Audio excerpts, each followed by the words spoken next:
Gautam Gambhir team India cricket జట్టుకు ప్రధాన coach అయినప్పటి నుండి చాలా మంది బ్యాట్స్మెన్స్ కూడా బౌలింగ్ చేస్తూనే ఉన్నారు.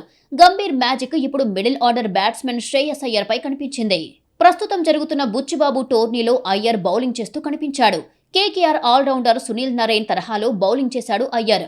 అయితే ఐపీఎల్లో కోల్కతా నైట్ రైడర్స్ తరపున నరైన్, అయ్యర్ కలిసి ఆడుతున్న సంగతి తెలిసిందే. ఇక 29 ఏళ్ల అయ్యర్ బుచ్చిబాబు టోర్నీలో ముంబై తరపున ఆడుతున్నాడు.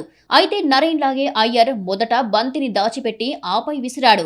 ప్రస్తుతం ఈ వీడియో సోషల్ మీడియాలో అంతకంతకు వైరల్ అవుతోంది. నరైన్ తరహాలో అయ్యర్ బౌలింగ్ ను చూసి క్రికెట్ అభిమానులు ఆనందించారు.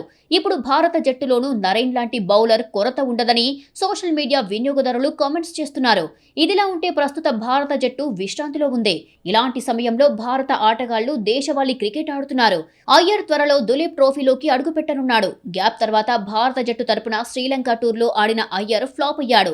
3 వన్డేల్లో కేవలం 38 పరుగులు మాత్రమే చేశాడు. కాబట్టి ఈ దేశవాళీ టోర్నీల్లో ఆడి సెప్టెంబర్ 19 నుంచి బంగ్లాదేశ్తో భారత ఆడనున్న టెస్ట్ సిరీస్లో చోటు సంపాదించాలి అని అనుకుంటున్నాడు అయ్యర్.